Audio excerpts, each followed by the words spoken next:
Olá, queridos irmãos, que bom receber você novamente aí na sua casa, que bom que você me recebe na sua casa. É uma alegria a gente se reunir hoje como igreja, nesse domingo, dia 19 de abril de 2020, e nesse culto da noite, no culto das 19 horas. A nossa oração pela sua vida é que a sua casa seja plena da paz do Senhor, que excede o entendimento, que você tenha junto comigo, nesse momento, um tempo verdadeiro de adoração. Jesus nos disse que chegaria o dia em que os verdadeiros adoradores adorariam ao Pai em espírito e em verdade, e ele disse isso se referindo ao lugar e à forma, quer dizer, não haveria um lugar específico, não mais a necessidade de um templo e também não mais a necessidade de rituais litúrgicos, mas sem uma postura correta no coração, a partir da pessoa de Jesus Cristo, onde quer que estivermos, porque Deus é Espírito e o importa que o adoremos em Espírito e em verdade. Por isso, eu lhe convido nessa noite a juntos adorarmos ao Senhor em Espírito e em verdade, a colocarmos o nosso coração diante do Senhor Jesus Cristo. E eu recomendo agora que você evite qualquer distração, que você, se estiver aí com seus familiares, com sua família, reúna a sua família aí ao redor do sofá, ou na cama, ou onde você estiver. Se você está sozinho, que você agora se concentre na voz de Deus, no tempo de oração, de adoração, de cânticos de louvor espirituais, e que o Senhor possa falar ao seu coração. Hoje será um tema muito importante: onde Deus está durante a pandemia, ou onde está Deus durante esse momento de pandemia. Então eu quero te convidar a orar comigo e pedimos pela iluminação do Espírito Santo para que o Senhor fale aos nossos corações. Vamos orar? Paizinho, obrigado por essa noite. Obrigado, Pai, porque a gente pode cultuar ao Senhor neste domingo. Obrigado por cada vida que está sendo alcançada com esta mensagem, com esta palavra, com esse tempo de culto, de adoração. Nós te suplicamos para que onde quer que estejamos, o Teu Espírito Santo nos conduza a uma verdadeira adoração a Ti, ó Deus. E que o Senhor ilumine a nossa mente, o nosso coração para compreender a Tua vontade, a Tua palavra. Obrigado por este momento. Continue a falar a cada coração e leva a Tua igreja a um verdadeiro momento de culto ao Senhor nesta hora. Em nome de Jesus e para a glória do Deus Pai. Amém. Diga amém. Deus abençoe a sua vida.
Queridos irmãos, que alegria a gente poder comunicar com você a palavra de Deus.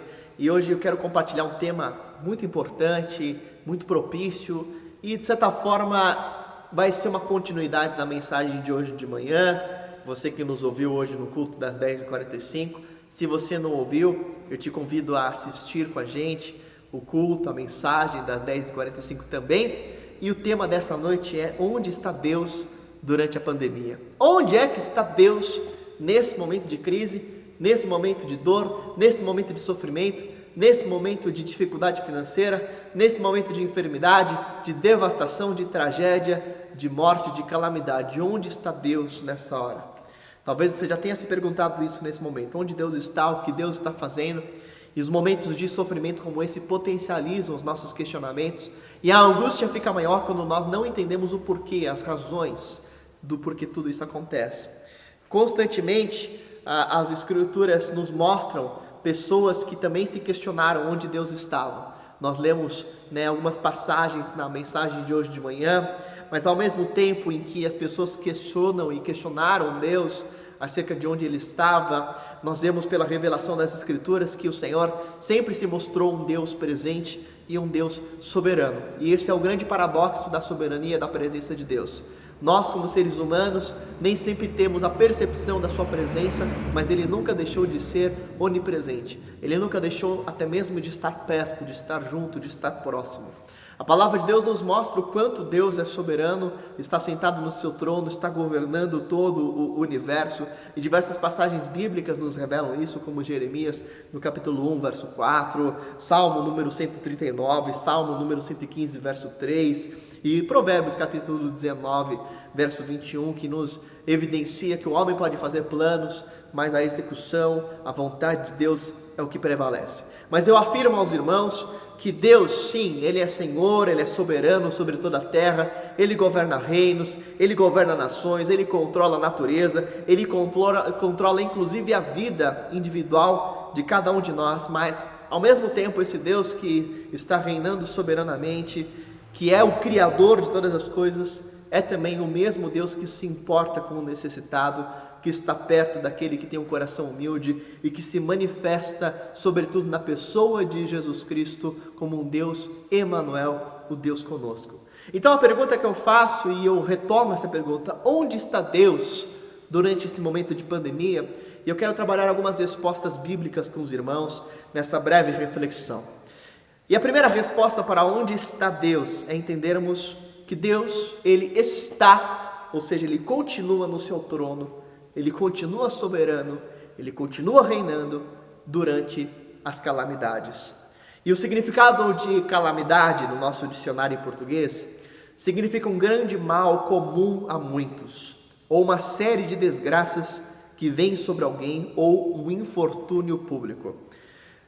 É certo que estamos em um momento de calamidade, porque aquilo que está acontecendo na sociedade está afetando a população em geral. Todas as pessoas estão sofrendo com isso.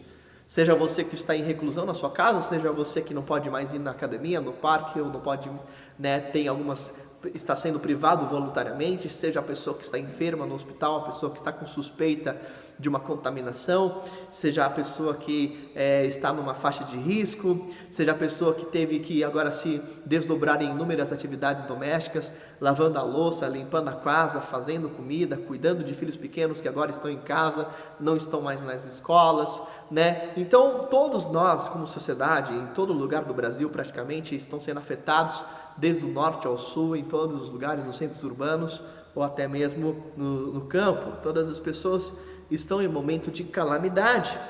Agora é interessante que a palavra de Deus nos mostra que Deus continua direcionando e governando em meio à calamidade. Nós lemos, por exemplo, Amós capítulo 3, verso 6, uma declaração que é muito intrigante.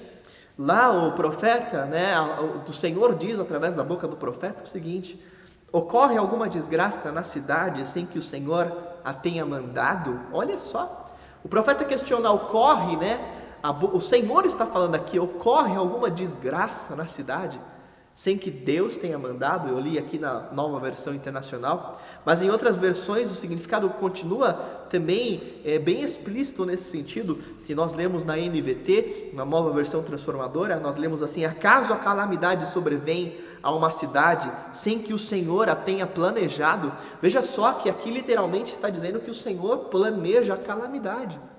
Quando nós vamos para uma paráfrase, para a nova tradução na linguagem de hoje, foi traduzido da seguinte forma: por acaso cai alguma desgraça sobre uma cidade sem que o Senhor Deus a tenha feito acontecer? Veja só, Deus faz acontecer as desgraças sobre as cidades. E tudo isso é muito intrigante. Como é que isso pode acontecer?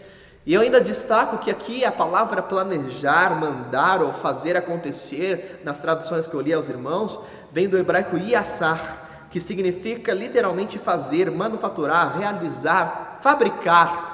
O verbo aqui em hebraico, ele comunica a noção central de levar a cabo uma atividade com um propósito distinto, uma obrigação moral ou um objetivo em vista. Significa um planejamento, significa um projeto, um propósito. Alguém que desenvolve um objetivo e traça metas, traça planos, traça estratégias para alcançar esse objetivo. Está literalmente dizendo aqui que Deus planejou tudo isso. Que coisa, que intrigante.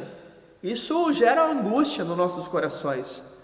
Quando nós vamos para outro texto sobre alguém que também experimentou drasticamente o sofrimento, sobre a soberania de Deus, sobre a permissão de Deus, que foi a pessoa de Jó, nós lemos lá no livro de Jó, capítulo 2, dos versos 7 a 10, nós vemos que Satanás pede permissão a Deus para tocar em Jó, e Deus permite que Satanás toque nos bens de Jó, na família de Jó, na saúde de Jó. E aí Jó responde lá no verso 10, Jó respondeu para a mulher dele, que diz assim: amaldiçoa esse Deus e morre.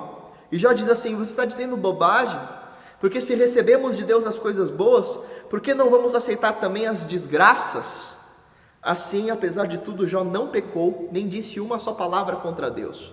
Eu destaco aqui que Jó afirmou que recebeu de Deus a bênção, mas que também recebeu de Deus a desgraça. E o autor do livro de Jó, provavelmente Moisés, inspirado por Deus, escreve que Jó não pecou contra Deus, ou seja, ele não errou ao dizer que Deus tinha mandado a desgraça. Moisés, a palavra de Deus, está testificando que Jó acertou quando disse que a desgraça veio da parte de Deus. A Bíblia nos aponta que existem calamidades por diversas origens, mas que qualquer que seja a origem, ainda assim a mão de Deus continua soberana. É possível que alguma calamidade tenha vindo do próprio pecado do ser humano, é possível que venha de Satanás, é possível que venha de desastres ou de causas naturais, segundo as leis naturais e a natureza que está decaída por causa da maldição do pecado, como aconteceu com a destruição, o dilúvio, por exemplo. É possível ainda assim que outros desastres aconteçam, mas que o Senhor continue reinando de forma soberana sobre a história, sobre as nossas vidas, sobre a humanidade. Isso significa que Deus nunca é pego de surpresa e que nada que nos pega de surpresa como seres humanos afetou o controle de Deus ou surpreendeu a Deus. Quero lembrar que, inclusive, quando as pessoas pecam, até mesmo o pecado e o erro das pessoas não fere a soberania do Senhor, como por exemplo aconteceu no caso de Judas Iscariotes, que traiu Jesus, mas a traição já estava nos planos de Deus, como aconteceu no caso de Faraó, que endurecia o seu coração para que o povo não saísse do Egito, e Faraó pecava contra Deus, mas aquilo não feria a soberania, Deus estava no controle, como aconteceu por exemplo com os irmãos de José, que o venderam como escravo, mas Deus ainda assim, a boa mão do Senhor estava com José, apesar do pecado das pessoas, apesar das tragédias ocasionadas pelos erros de indivíduos, ou de nações, ou de comunidades. As nossas próprias escolhas pecaminosas geram consequências, assim como as escolhas dos outros. É importante entendermos diante disso que nem toda causa do sofrimento vem de Deus, mas ainda assim, Deus continua reinando e direcionando soberanamente. O que importa isso para as nossas vidas é que nem sempre nós entendemos ou acreditamos que uma situação de calamidade, uma situação difícil, uma situação conflitante pode vir de Deus. E às vezes, por não entendermos isso, temos a tendência de acreditar que Deus saiu do controle, ou que Deus não está mais conosco, ou que Deus não está mais presente. Essa situação de não sabermos o futuro, de não sabermos o que vai ser dos próximos dias, de não sabermos quando vai acabar tudo isso, quando vai finalizar essa pandemia, quando vai acabar o direcionamento para a reclusão, tudo isso gera para nós uma grande angústia e pode gerar algumas reações emocionais intensas nas pessoas. Irritabilidade, choro, nervosismo, estresse demasiado. Quando a gente não sabe o que vai acontecer no futuro, o que vai ser do amanhã, o que vai ser da minha casa, o que vai ser do meu emprego, o que vai ser dos meus filhos, o que vai ser da minha saúde, o que vai ser da minha família, isso nos leva ao choro, isso nos leva à angústia, porque nós não controlamos tais circunstâncias. E é nessa hora que nós precisamos relembrar que aquilo que você não controla, Deus não deixou de controlar. Deus continua na direção. Às vezes nós nos portamos como uma criança, aquela criança pequena que vai no primeiro dia na escola, ela nunca foi na escola, ela nunca participou de uma aula, aí você leva aquela criancinha pequenininha lá para a pré-escola, né? Vai lá para a creche, e aquela criança nunca esteve naquele ambiente, ela não sabe o que vai acontecer, ela tem medo, ela tem insegurança, ela fica desesperada, algumas ficam angustiadas, algumas choram copiosamente porque elas estão inseguras diante do desconhecido.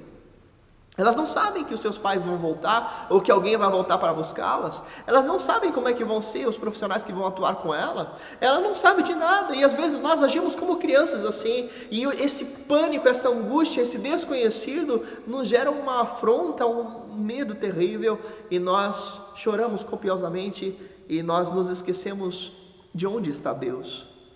Ainda que você não saiba o que está acontecendo, Deus sabe. Deus continua no controle. Deus permanece na soberania, Deus permanece inabalável, e a sua glória permanece inalterada, mesmo diante das calamidades que nos assolam, e até mesmo diante dos pecados que os outros ou que nós mesmos possamos cometer. Nem mesmo o pecado pode frustrar os propósitos daquele que é todo-poderoso. Amém? Agora, um segundo lugar onde Deus está, é entendermos que biblicamente Deus também está próximo do pecador, ainda que ele esteja distante do pecado. Olha, Deus está próximo do pecador, mesmo que o pecado nos traga a percepção de que Deus está distante. A Bíblia nos mostra como o homem se afastou de Deus, o ser humano se afastou de Deus depois do pecado. Literalmente ele foi expulso da presença de Deus, expulso do jardim onde ele estava, lá no Éden. Nós lemos isso lá em Gênesis capítulo 3, versos 22 a 24. O pecado afastou o ser humano de Deus. Ao mesmo tempo, as Escrituras mostram que este Deus, que criou o ser humano, e este ser humano que deliberadamente se afasta de Deus por causa do pecado, esse mesmo Deus que nos cria é o Deus que vai ao nosso encontro. Ele nos cria para vivermos em proximidade, para percebermos a sua presença, mas nós nos afastamos pelos nossos próprios pecados, e ainda assim, esse Deus gracioso e misericordioso continua vindo ao nosso encontro. A palavra de Deus nos afirma claramente em Isaías capítulo 59, verso 2: vocês estão pensando que o Senhor perdeu a força e não pode nos salvar? Ou pensam que Ele está surdo e não pode nos ouvir? Pois são os pecados de vocês que os separam do seu Deus. São as suas maldades que fazem com que Ele se esconda de vocês e não atenda às suas orações. Olha só, Deus, Ele está próximo, mas os nossos pecados nos trazem a percepção de que Ele está distante. O relato bíblico, ele nos mostra, de um lado, o drama da vida longe de Deus, e de outro, o Deus que manifesta a sua presença na história e na vida humana. É um paradoxo. Nós nos afastamos, e deliberadamente continuamos a nos afastar, e Deus ainda assim prossegue em se aproximar e se reaproximar de nós, a ponto de que Ele se faz homem, Ele se faz carne na pessoa de Jesus Cristo. O Verbo habita entre nós e vem viver entre nós, cheio de graça, cheio de verdade, e quem vê a Jesus acaba vendo o próprio Deus, vê o Pai. Jesus se faz carne, se faz Deus presente, Deus conosco, Deus Emanuel. E depois que Jesus convive entre os seres humanos como Deus presente, convivendo aqui com a gente, porque Ele está presente, Ele vai aos céus, mas envia o Espírito Santo, que é o Consolador, o Paráclitos, aquele que está ao nosso lado, aquele que nunca nos deixa, aquele que vive em nós e dentro de nós, porque Deus nunca nos deixou. A vida humana é um paradoxo de se estar longe do Deus presente. Onde Deus está? Está presente, ainda que você tenha se distanciado. Como afirma Philip Yancey, assim a história começa e termina no mesmo lugar, e tudo nesse ínterim diz respeito à luta para recuperar o que foi perdido. Deus nos cria com algo maravilhoso, uma relação profunda com Ele. E a história da humanidade se resume nesta reaproximação de um Deus que nunca se afastou.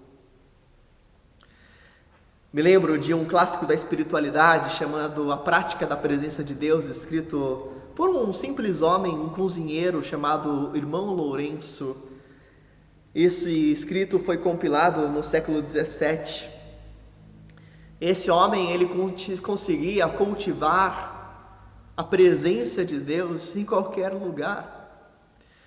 E ele sabia que Deus não se afastava dele simplesmente pelo fato de que ele intencionalmente se relembrava da santa presença do Senhor onde ele estivesse. O irmão Lourenço, ele escreve que o tempo que ele gastava no trabalho, na cozinha, não diferia em nada de um tempo dedicado exclusivamente para a oração. Ele fala que em meio ao barulho e à agitação da cozinha, enquanto várias pessoas estão pedindo coisas diferentes, ele tem Deus e tinha Deus na mesma tranquilidade que teria se tivesse de joelhos, num lugar quieto, calmo e tranquilo, porque ele aprendeu a fazer da prática da presença de Deus uma disciplina constante na vida dele. Ele diz assim: eu me acostumei a fazer tudo diante de Deus, por amor a Deus. Em todas as ocasiões encontrei nele a graça para cumprir bem o meu trabalho, e sinto que no decorrer dos 15 anos em que eu estou trabalhando na cozinha, fica mais fácil cumprir o meu trabalho. Em qualquer condição, eu me deleito em fazer pequenas coisas por amor a Deus. Sabe, porque Deus, Ele está presente em todos os lugares, mas nem sempre nós o presenciamos. E o que nos impede de ver ao Senhor são os nossos próprios pecados. Assim, de forma equivocada, temos a impressão de que Ele está afastado de nós. Onde Deus está? Ele não está longe. Deus pode ser encontrado nos lugares mais inesperados, desde que aquilo que eu sou e aquilo que está em mim não me afaste dele. Deus pode ser encontrado dentro de uma prisão, como muitas vezes eu vi Deus. Comecei meu ministério dentro dos presídios, e me lembro, já há alguns anos atrás, que eu nunca tinha encontrado de forma tão intensa Deus como lá. E talvez você possa se perguntar: como é que Deus está num lugar de reclusão social? Mas eu me lembro vividamente que naqueles momentos de oração e de cânticos e de adoração com aquelas pessoas que estavam reclusas socialmente, Deus estava presente. Eu me lembro dos meus primeiros batismos que eu realizei lá, ainda seminarista, tinha por volta de 19 anos de idade, da primeira ceia que eu celebrei lá com presidiários. Eu me lembro que eu nunca tinha presenciado a presença de Deus de forma tão intensa como dentro de uma prisão. Deus está perto daqueles que têm um coração quebrantado. Onde está Deus? Está próximo. Onde está Deus nessa pandemia? Ele está junto de nós. Eu quero dizer que, em terceiro lugar, Deus está onde sempre esteve. Ele está perto daqueles que, com coração humilde e quebrantado, o invocam. Ele está perto daqueles que o buscam e que se colocam como instrumentos nas suas mãos. Isaías capítulo 57, verso 15, nós lemos: pois assim diz o alto e sublime, que vive para sempre e cujo nome é santo. Eu habito num lugar alto e santo, mas habito também com o contrito e humilde de espírito, para dar novo ânimo ao espírito do humilde e novo alento ao coração do contrito. Aleluia, porque esse é o nosso Deus, um Deus que está no alto e sublime trono, mas que também está aqui, perto de nós, perto do nosso coração, perto do contrito. Lá em Apocalipse nós vemos que Deus está no trono, Apocalipse capítulo 4, mas que esse trono é circundado pelo arco-íris.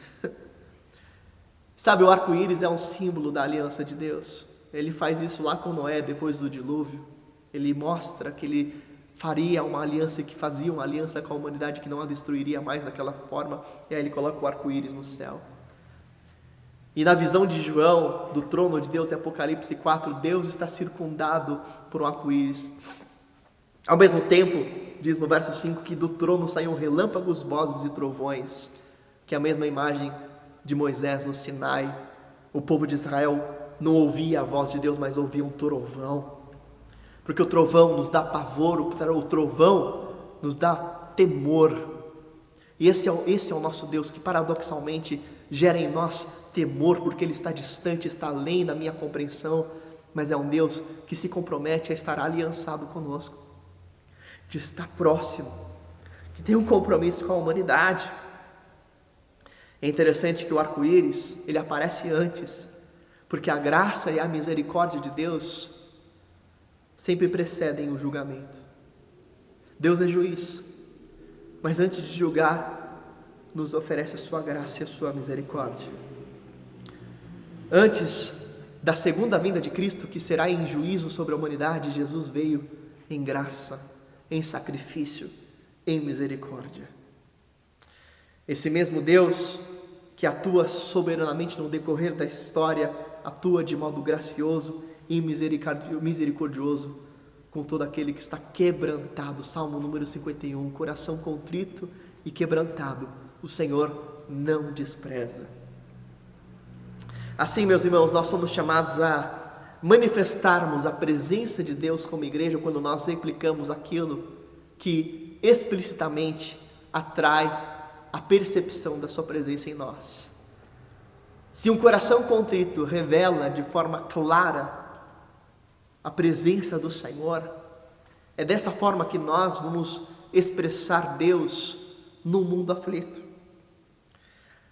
A igreja, como corpo de Cristo, é a manifestação visível da pessoa de Jesus, assim como Cristo é a manifestação visível do Pai. Ele dizia: quem vê a mim, vê o Pai. E quem vê o corpo de Cristo, que é a igreja, vê a Cristo. Nós, como cristãos, como corpo que estamos ligados em Jesus, que é o cabeça, nós somos a manifestação visível de Deus nessa sociedade. As pessoas vão enxergar Deus quando nos enxergarem.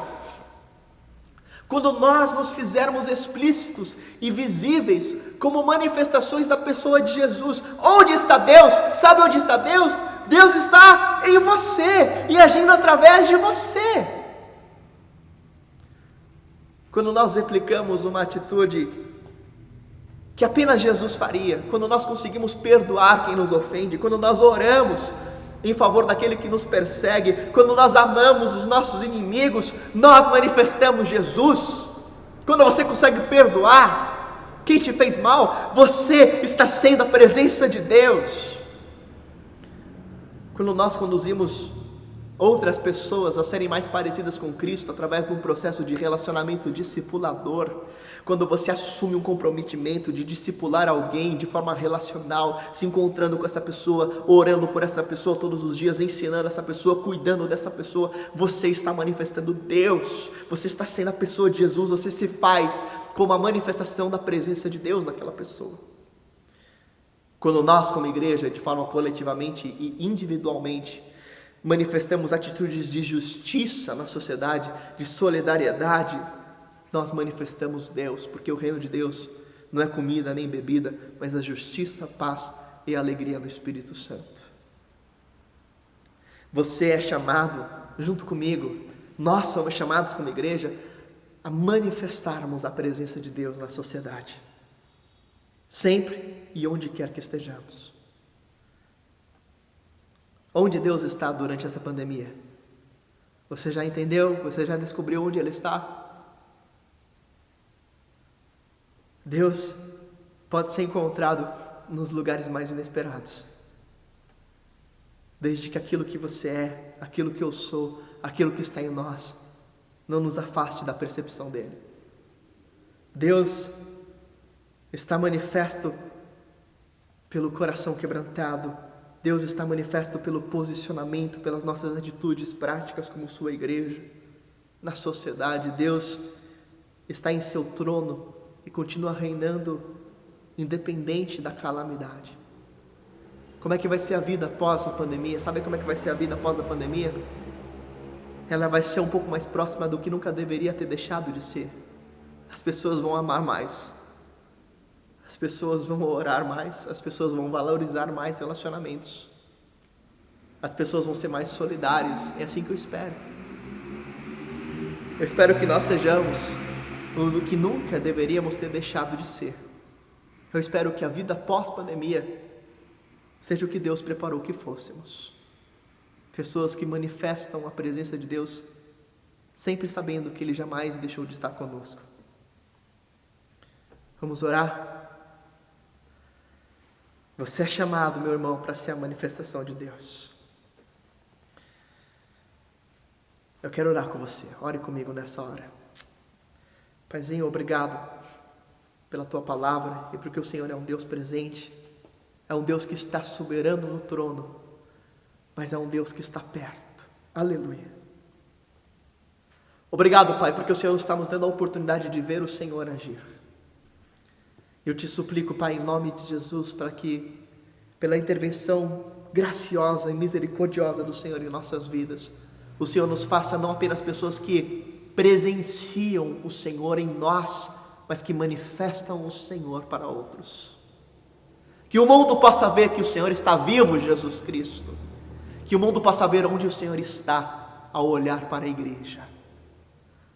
Oramos para que assim seja na minha vida, na vida dos irmãos que oram comigo. Em nome de Jesus e para a Tua glória. Amém. Diga aí, amém. Sabe, meus irmãos, você tem muitas oportunidades de ser a manifestação de Deus. E eu louvo a Deus porque o Senhor tem usado a vida de muitas pessoas na nossa igreja para isso. Pessoas que continuam a orar, a se encontrar virtualmente, a ligar para pessoas, a conversar, pessoas que estão mantendo seus relacionamentos discipuladores, pessoas que estão mantendo a comunhão nos nossos PGMs, pessoas que continuam a ofertar para a obra missionária. A gente está agora iniciando um projeto emergencial com o programa Viver da Junta de Missões Nacionais, que é um programa de prevenção ao uso de drogas. E você é nosso convidado a fazer parte desse projeto. Estamos arrecadando alimentos para a cesta básica e para entregar para que sejam transformados também em marmitas. A população que está mais vulnerável no centro da nossa cidade de São Paulo, aqui perto de nós. E de repente essa é uma das formas de você servir. Mas essa não é a única forma. Se você quiser saber mais, assista também a nossa mensagem de hoje de manhã. Que Deus abençoe muito a sua vida.